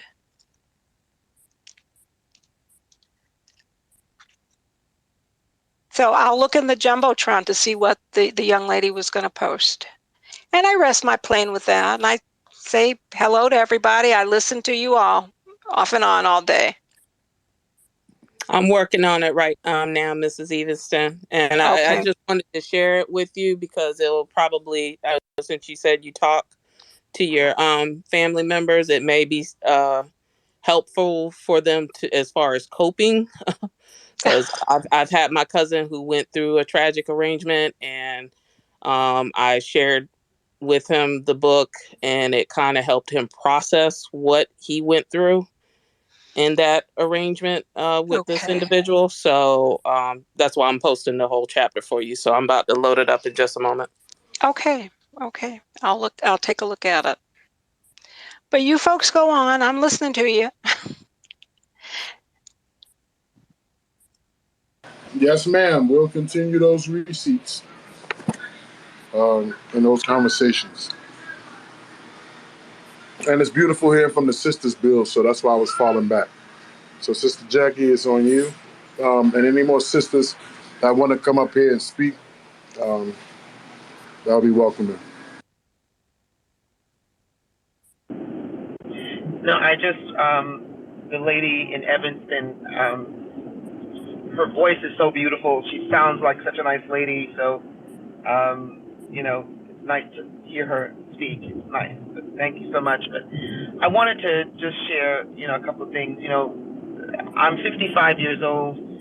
I'm single, and I talk to men, black men, in my age group, like between 45 to 55 or maybe plus or so. I find that they, not all, but the ones that I speak to and intimately, they're in so much pain. They might have made mistakes in their youth and had children. Some of them didn't have guidance, and they have, for some, strained relationships with their children. And it's just now, as they've gotten older, where they're looking back at their lives and maybe the choices they made, and they have regrets. But, I always try to say, that is in the past, but you can't control what happened in the past, but you can certainly control what happens in the future. And if you lost several years of, knowing your child, there's no better time than now to try to heal and then try to move forward with having a relationship with your child or your children. I will share two things with the room, two very, very, very personal things that have shaped my life. When my father died in 1993, we just didn't expect the kind of response from the community. We ended up having to have a repast for 3 days instead of the one that we had planned because people wanted to come out and just pay their respects. And I remember I was standing by his coffin, and I looked at this woman, and she looked so familiar to me, and I realized that she was a neighbor of mine when I was a little girl. And her daughter, was younger than me, but she was little anymore. She was a young lady, and I gave them a big hug, and she said to me, she goes, I had to bring Khadijah to, come and pay respects to your father. She says, because when I was pregnant with Khadijah, her father left me for another woman, and, she was a teacher at the time, and the pressure of what had happened to her personally, and just, she was having a difficult pregnancy, she was forced to stay home. And I guess she must have seen my father, or my father saw her, and he helped her with her bags, her food shopping, and she was very pregnant at the time. And so my father must have asked her how you feel and everything, and she spoke to him and said, told him what was going on with her personally. And she said to me, she said, I didn't even expect this. She goes, I didn't even know this, but I got a call from management that told me that your father paid 8 months of my rent. And I will tell you,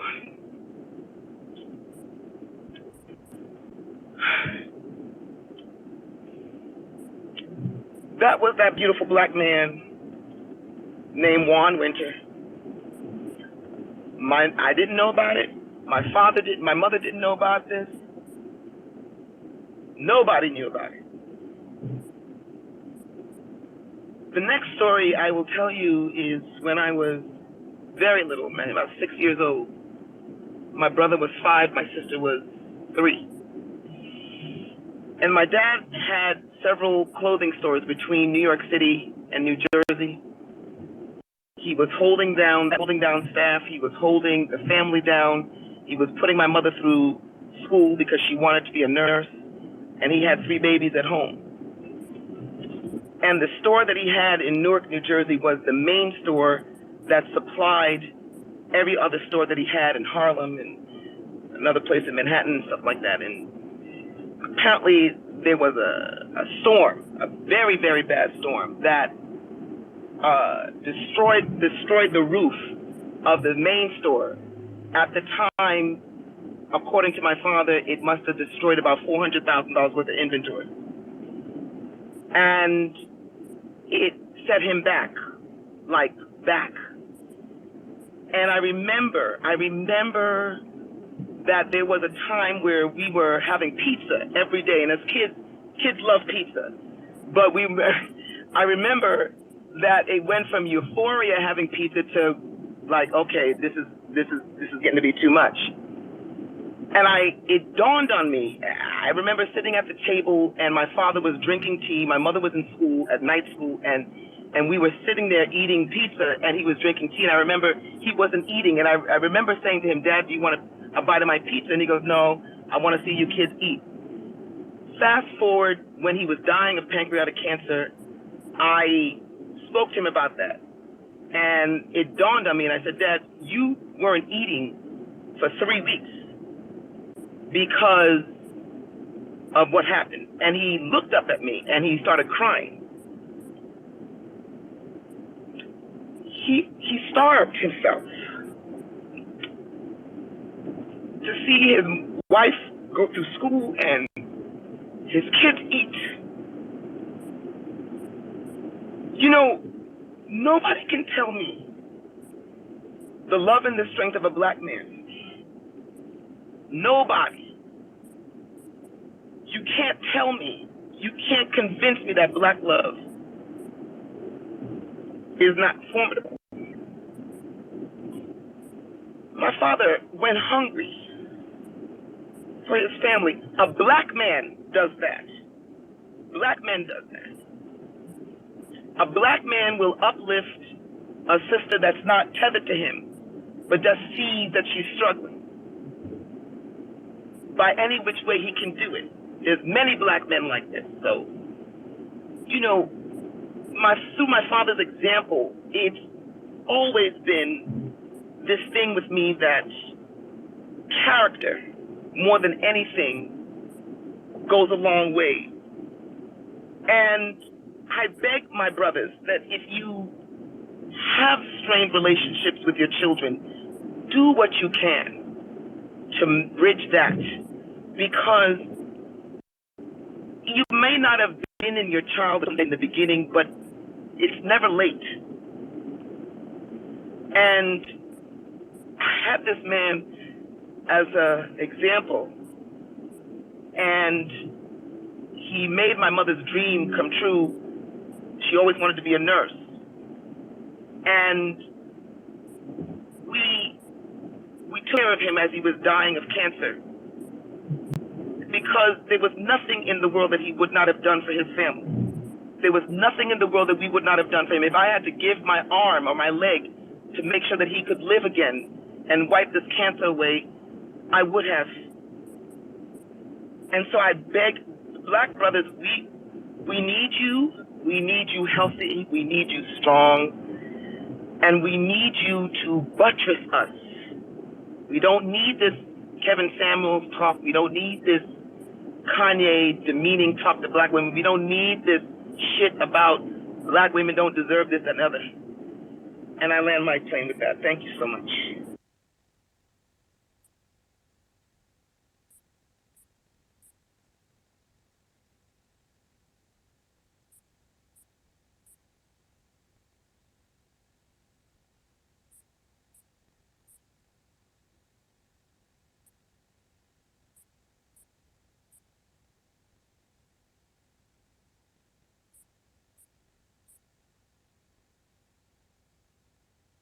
Thank you for that. That was real talk.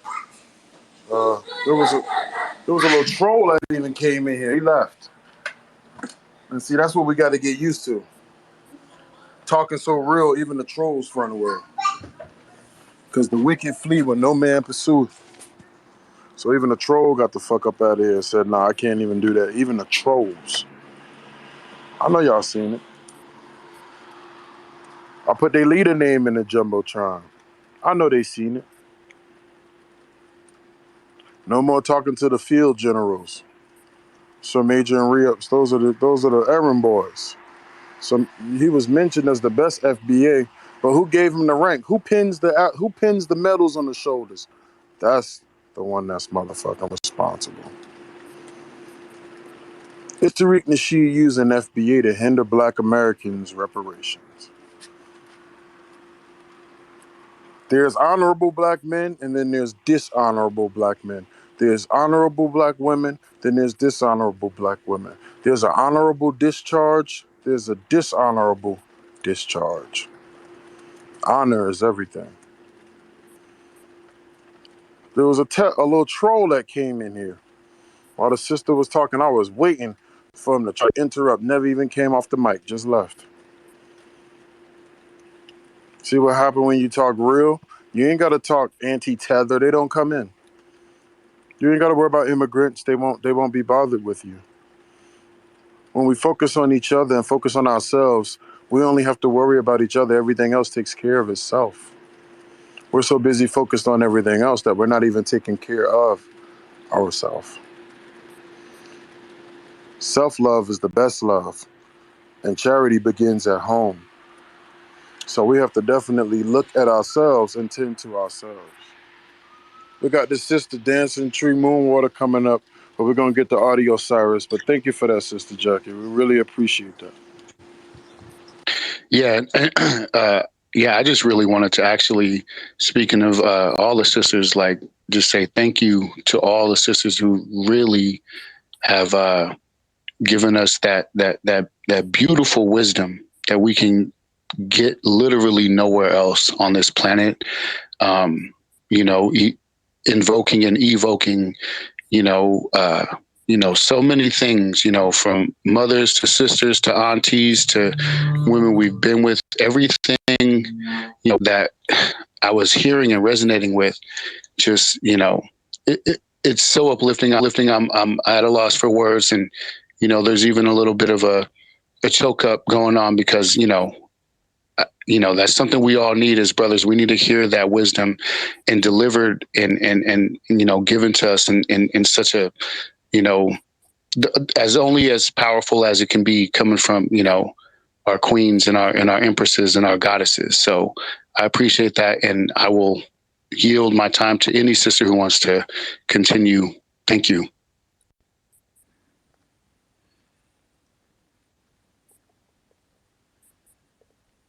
May I speak? Dancing? It's on you. Yes, sister. Thank you. Good evening, everybody. That was a wonderful story. I just want to add to that. I have two short stories also. You all know the name of the great genius John Coltrane. And of course, you know his first wife, Naima, already had a daughter when they married. And she tells a magnificent story of how he got paid one evening after a gig here in Philadelphia. And it was snowing, it was February. But she needed some shoes for school. And he had a choice to make. He had a choice of taking transportation home and not having enough money to buy those shoes for her, or walking numerous miles from the gig into Philadelphia. And he chose to walk so that he could buy her those shoes. And she tells that story in his documentary, and she cries as she tells it. I have personal experience with a wonderful man who I cannot even talk about without crying. I was born back in the 1940s, and my grandmother's second husband, who I call Daddy, his name was Stonewall Hazard. He was born in 1894 when his mother was 45 years old. He was her seventh child, which means that she was born in slavery. She died in 1899.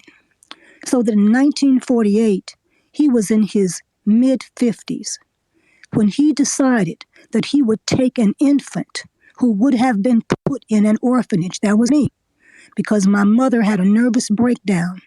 So her stepdad, my grandfather, legally adopted me and worked in mud and water to keep me from going blind.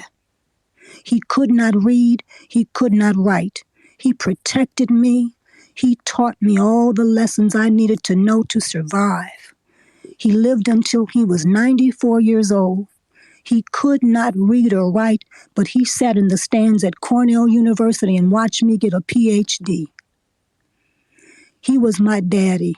His name was Stonewall. He carried a long knife in his pocket. He stood on the corner and engaged in street corner fellowship, and he would bring me outside among the men. He would take me into all the juke houses, all the gambling joints. He took me into the numbers houses so that everybody in the community would know that I was Stonewall's baby and I would not be messed with. He sacrificed for me. He worked until he was almost 80 years old. They don't make them like that anymore. There is nothing that I am today that I cannot attribute to that man. Without him in my home, I would have been another person. God knows what would have happened to me had it not been for this child of a slave who could not read or write. Yet every day he told me, "You got a good head on your shoulders, baby. Go to school and make something out yourself." And whenever anybody told me I was pretty, he always said, "Stop. Pretty is as pretty does." He taught me principles. He was an extremely principled man. He did not take anything from crackers. And he told me, "You go down dying before you take anything from these crackers." He stood strong. He stood tall. He was a model in our community. And once he overheard that a man in our community was molesting a girl, his old lady's girl. And he got a group of men together and they publicly beat his behind right in front of a black beauty parlor on Saturday morning for the entire community to see. We didn't have to call the police because our men took care of it in our community. We policed our own communities because we knew what would happen to us if we called the police. So I just want to say this in praise of all of our brothers. Just like the sister said, reconcile with your children. Reconcile with your children's mothers. We love you, brothers. We don't want white men. We love you all and we need you all. And we need you to have your heads on straight. We need you to be clear-minded. And we need your support. I just want to end with that. I want to thank that sister for that beautiful story. I'm finished. Mrs. Evanston, real quick, I just wanted to let you know I put the screenshots in the Jumbotron. And I also did a screenshot of Mr. Fuller's book in case you want to order it on Amazon. I'll put the link in the Jumbotron if anybody's interested in purchasing Mr. Fuller's book at Produce Justice. May I say one thing about, I call him my great uncle, my Uncle Neely, because whenever I called him, he would always answer the phone. He would spend hours talking to me. And so would Dr. Welsing. I once attempted to order his book. And I said, I ordered copies of your book so that I could have some to just give to friends and to, give to people that want them. And he would not allow me to pay him. He sent me 10 free copies of that book. And he also sent me 10 free copies of his word guide, which is equally important.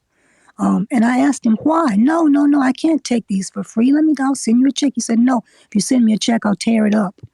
And I said, well, why are you doing this? And he said this to me. He said, I am doing it because you are a teacher.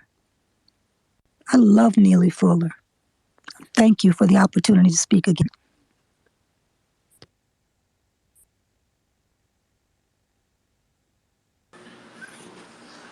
I'm not a nigga, I'm a Negro. And when I see a Negro, what was it? I'm not a nigga, I'm a Negro, and the day I become when I call you. No, I ain't No, no you nigga. gotta let Miss Dancing Tree say it. Y'all gotta I hear ain't no this. nigga. I ain't no nigga. I'm a Negro. When I get to be a nigga, I'll let you know. Say it two Let's times. do let's Say do it. it Let's two do a times chorus. for him, I'm Elder. not a nigga. Yeah. Hold on. Say it two times for him, Elder, so he'll remember. I ain't no nigga. I'm a Negro. When I get to be a nigga, I'll let you know. I'm sorry, I'm smiling from ear to ear right now because I swear that's some hook off some song somewhere. That's what all the black folks used to say when I was a child growing up. Whenever a white person or anybody called him a nigga, we say, I ain't no nigga. I'm a Negro. When I get to be a nigga, I'll let you know. And we said it with attitude. Hold on. So Negro was not a bad word, ma'am? We fought for many years just to get the word Negro capitalized. It used to be the preferred term. When an older black person was asked, what's your nationality? We would say Negro.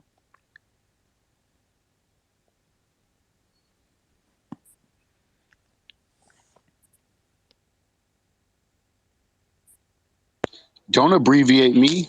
That sounds like that's what I get from the phraseology in the rhyme.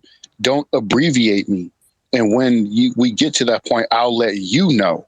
You're not going to lowercase me. You're not going to abbreviate me. You're not going to minimize me. I love that. I will forever cherish you sharing that with us. That is powerful, Tell it one powerful. more time for the young Negroes that miss it because they was out in the streets too late, Sister And Stonewall. it was always done rhythmically, almost like it was a rap. I ain't no nigga. I'm a Negro. When I get to be a nigga, I'll let you know. I ain't no nigga. I'm a Negro. And when I get to be a nigga, I'll let you know. All right. I gotta say that a lot. You know what I mean? Because we sometimes hear that we didn't want to be called no Negroes, but I know we was making raps to combat white supremacy on making sure we stay dominant as Negroes. So yeah, that part. But you could explain that one more time. When was you young? So nobody think it was doing the plantations or nothing. Well, I was born back in the 1940s. I'll be 75 years old soon. And can we ask, when did you start hearing or using that, or vice versa, or both? I heard it back as far as I can remember. People always said it. I ain't no nigga. I'm a Negro. When I get to be a nigga, I'll let you know. I ain't no nigga. I'm a Negro. When I get to be a nigga, I'll let you know. I mean, it just smacks of bars. Like, it's rhythmic. Like you said, it's perfect. It's a perfect phrase. I'm sorry, but that shit is catchy. Excuse my language. I ain't no like, it's beautiful. Thank you so much for that. That right there is facts. You don't need to hear that in no school book. You heard it from the voice of the ancestors for yourself. All of those who had ears to hear, let them hear it.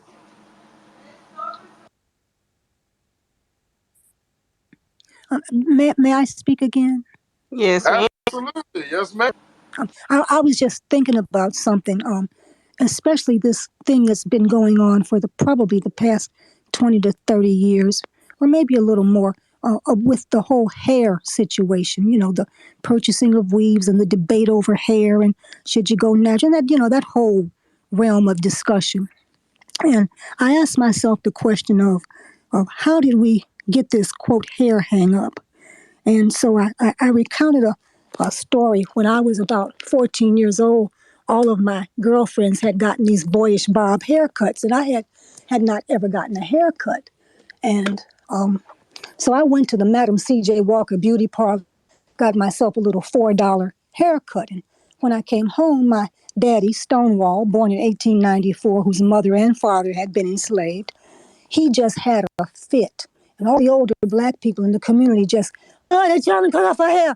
Oh, Lord Jesus, she didn't cut her hair off. Oh, God. And they just like had heart attacks because I cut all my hair off and got this beautiful little short haircut. And of course, being young and ignorant and not understanding very much about our history, I thought to myself, oh, these old Negroes, they just so hung up over white people. They just so hung up over white people's hair. They just can't stand nobody. And I went on and on and on. Well, years later, when I became an adult, I decided to do a little research into it. When I was writing my first book, Jooking, I had the opportunity to go through at least 10 plantation management manuals.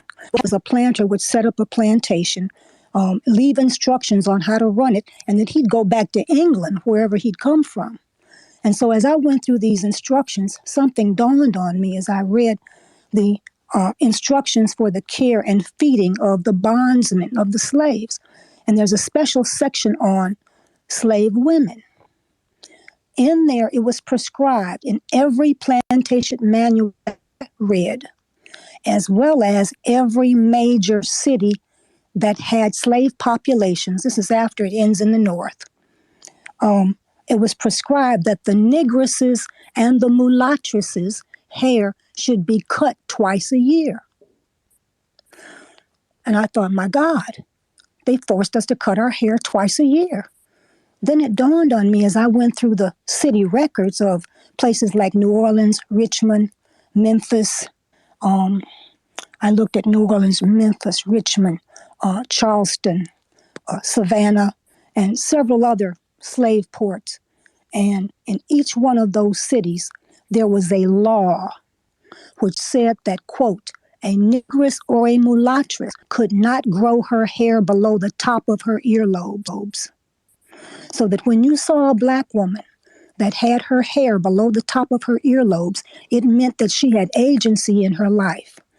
And I asked my grandmother, who was Stonewall's wife, one day, Mama, did you know any people that were slaves? Because she was just born 38 years after the end of slavery, and Stonewall's parents had actually been slaves. And she said to me, yes, all of the old people I knew, all of Mama's friends were slaves. I was blessed to know 6 of my great-grandparents. And so I said, well, tell me about one of them. And she told me that there was a woman who was her mother's best friend who had been a slave, who was working now for her former master's children, and that she had to give part of her salary back to them. So they had her paying manumission fees. And, that sometimes when slaves were emancipated, they were forced to pay for themselves. So they had to continue to pay their masters after they were free. It was called manumission fees. And so she told me that this woman, after her employers, who were her former enslavers' children, cut her hair twice a year, she would come to my great-grandmother's house, sit at the kitchen table, and cry her eyes out. She also told me that this woman could pass for white. So they made her cut her hair twice a year. So they were still practicing that old slave practice of forcing us to cut our hair. And that is where our initial hair hang-up came from. Not from Madison Avenue, not from wanting to be like white people, not because we love long hair and wanted to weave and all that nonsense, but because it represented agency in our lives. Later on in the 1930s, when you get the birth of the advertising industry, it becomes transformed into what it is today. So I want to just end with that, and thank you for the opportunity to speak to you young people. Powerful. Thank you. Wow. That's some history. Thank you. If the people liked what the elder brought forth tonight, can y'all just give that elder some love? That's a real ancestor finding her way through these streets of Twitter and our space. I just want to say I love my elder and my ancestor. And if y'all show love to the sister, I love you can young y'all let people the that are sister on know? this thing. I do. I love young people that are on this struggle. And I want to do everything I can to help and support you all, because this is a protracted struggle. This is not anything that we're going to end in 10 years. This is a long-range battle, and we got to be prepared for long-range struggle across generations, because what has happened in the past 40 years is our community was attacked, and that struggle was intentionally disrupted. And I said a few days ago, the reason that all the jobs left the country had nothing whatsoever to do with being able to pay people in China, in Mexico, and Guatemala less. The reason those jobs left the country in 1970 had nothing whatsoever